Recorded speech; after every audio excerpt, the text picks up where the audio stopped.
Good morning everybody, myself Guruprasad Agarwal. मेरे YouTube channel में आप सभी विद्यार्थियों का स्वागत करता हूं। आज के वीडियो में आपके सामने मैं कक्षा 8 के विद्यार्थियों के लिए एक नया बिंदु लेकर उपस्थित हुआ हूं। कक्षा 8 के लिए पार्ट 3 पार्ट 2, जिसका पहला भाग मैंने पिछले वीडियो में आपको बताया था, उसी लेसन का सेकंड पार्ट मैं आपको इस वीडियो में बताने जा रहा हूं। आशा करता हूं कि सभी विद्यार्थी मेरे इस वीडियो को ध्यान से देखेंगे और समझने का प्रयास करेंगे। सबसे पहले मैं उन विद्यार्थियों से निवेदन करना चाहता हूं कि जिन्होंने मेरे चैनल को सब्सक्राइब नहीं किया है तो वे इस चैनल को सब्सक्राइब करें, ताकि मेरे वीडियोज का उन्हें नियमित रूप से लाभ मिल सके और अच्छा उन्हें सीखने को मिले। देखिए, इस वीडियो को शुरू करूं इससे पहले मैं आपसे कहना चाहूंगा कि अपनी पाठ्य पुस्तक को खोले, लेसन 3 उसमें पार्ट 2 पढ़ाने जा रहा हूं, जिसमें आपको मैं पाठ का नाम है the glimpses of the past. Lesson का नाम क्या है? Glimpses of the past. It means अतीत की झलकियां, हमारे इतिहास की कुछ झलकियां चित्र कथाओं के माध्यम से इस लेसन में बताई गई है। यहां पर पार्ट 2 में आपको चौथा, पांचवा और छठा ये 3 झलकियां मैं आपको बताऊंगा। पेज क्रमांक आप खोलेंगे 39, यहां से प्रारंभ है। सबसे पहला पार्ट है इसका राजा राम मोहन राय।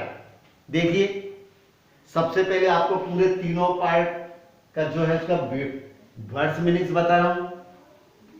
डिस्पाइट हतोत्साहित या निराश, अचीवमेंट्स उपलब्धियां, सुपरस्टिशंस अंधविश्वास, ओपिनियंस दृष्टिकोण या विचारधाराएं, एसेंस मीन्स सार, साइंटिफिक वैज्ञानिक, नॉलेज मीन्स ज्ञान, रेस्पॉन्सिबिलिटी मीन्स जिम्मेदारी, सस्पिशियस शंकालु, ऑपरेशन दमन, रेगुलेशन अधिनियम होते हैं, फॉर्च्यून लाभ, एक्सपोर्ट होता है निर्यात। जब हम अपना माल किसी दूसरे देश में भेजते हैं तो वह एक्सपोर्ट कहलाता है, और किसी दूसरे देश से माल अपन मंगवाते हैं वो कहलाता है इंपोर्ट। ब्लीच में जो जमाना है, बिछाना। इसके बाद दिया है डिससेटिस्फेक्शन, असंतुष्टि। लैंग्वेज मीन्स भाषा, एजुकेशन मीन्स शिक्षा, जेनरेशन पीढ़ी, ड्राइव आउट मीन्स खदेड़ना, पपेट कठपुतली, ग्रीवियंस चिंता या दुख, पार्लियामेंट इसका अर्थ होता है संसद। तो देखिए, अब मैं इस पाठ का अर्थ स्टार्ट करने जा रहा हूं। आशा करता हूं सभी विद्यार्थियों ने पाठ्य पुस्तक का लेसन 3 का पार्ट चौथा खोल लिया होगा। देखिए, सबसे पहले इसमें जो बताया है चौथे खंड में, राजा राम मोहन राय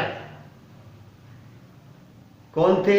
हम सभी जानते हैं इतिहास के बारे में, राजा राम मोहन राय के बारे में जानते हैं। राजा राम मोहन राय 1772 टू 1833 तक इसका कार्यकाल था। इसे बताया है राम मोहन रॉय ए लर्नेड मैन फ्रॉम बंगाल। कौन थे बताइए? बंगाल के विद्वान व्यक्ति, जिसके नाम के आगे राजा शब्द लिखा हुआ है, यानी राजा राम मोहन राय। ये एक विद्वान व्यक्ति थे। देखिए, इसमें Ram Mohan Roy a learned man from Bengal understood समझ गए what was wrong with the country. वो समझ गए कि देश के साथ क्या गलत होने जा रहा था। उसकी समझ में ये बात आ गई। Let us not despite our self, हमें अपने आप को हतोत्साहित नहीं करना चाहिए ये अंग्रेजों से आगे हम हतोत्साहित न हो। तो our ancient culture is great, our ancient, हमारी प्राचीन संस्कृति बहुत महान है, बहुत बड़ी संस्कृति है, हमें इस पर गर्व होना चाहिए। And we are capable of greater achievements, और हम बहुत बड़ी उपलब्धि हासिल करने के काबिल हैं, इतने योग्य हैं कि हम बहुत बड़ी उपलब्धि हम हासिल कर सकते हैं। सुपरस्टिशंस हैव बीन रूइनिंग अस, अंधविश्वास हमें क्या है, बर्बाद कर रहा है। सुपरस्टिशंस हैव बीन रूइनिंग अस, हम क्यों बर्बाद हो रहे हैं, अंधविश्वास के कारण। आगे दिए, he told his wife Uma, उन्होंने अपनी पत्नी उमा को बताया। He told his wife Uma, क्या बताया, cows are of different colours, क्या बताया, cows are of different colours, गायों का रंग अलग अलग होता है, but the colour of their milk is the same, लेकिन उन गायों का रंग, जो दूध का रंग होता है वो क्या होता है, सेम। गाय का रंग चाहे ब्लैक हो या व्हाइट हो, लेकिन दूध कैसा होता है, व्हाइट। इसी प्रकार से different teachers have different opinions, भिन्न भिन्न अध्यापकों का अलग अलग विचार होता है, अलग अलग दृष्टिकोण होती है, अलग अलग धारणाएं होती है, but the essence of every religion is the same, प्रत्येक धर्म का सार एक ही होता है।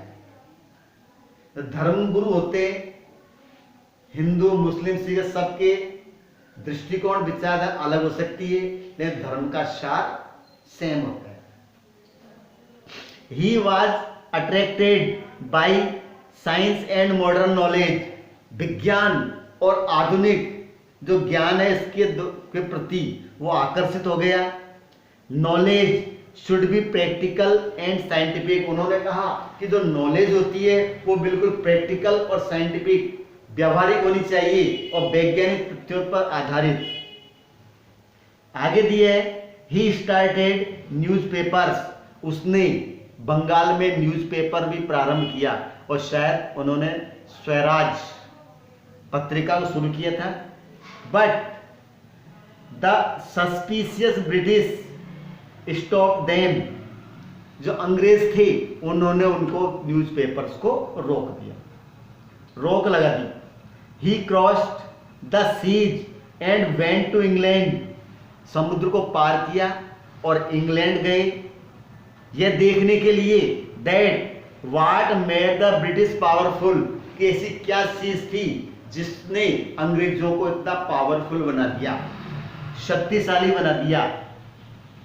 देयर ही टोल्ड देम, वहां पर उसने बताया अंग्रेजों को जाकर, राजा राम मोहन राय ने, कि we accept you as our king, हम तुम्हें हमारे शासक के रूप में स्वीकार करते हैं, and you must accept us as subject, हम तुम्हें हमारा रूलर शासक मानते हैं और तुम भी हमें हमारी प्रजा के रूप में स्वीकार करो। But you must remember the responsibility, तुम्हें उस जिम्मेदारी को जरूर ध्यान में रखना चाहिए। द रूलर, ए रूलर ओज टू हिज सब्जेक्ट, कि एक राजा की, शासक की अपने प्रजा के प्रति क्या जिम्मेदारी होती है, इस जिम्मेदारी को आपको समझना चाहिए। हम आपको शासक मानते हैं, हम आपकी प्रजा हैं, लेकिन आप हमारे प्रति जिम्मेदारी को समझो, ये उसने वहां पर बताया।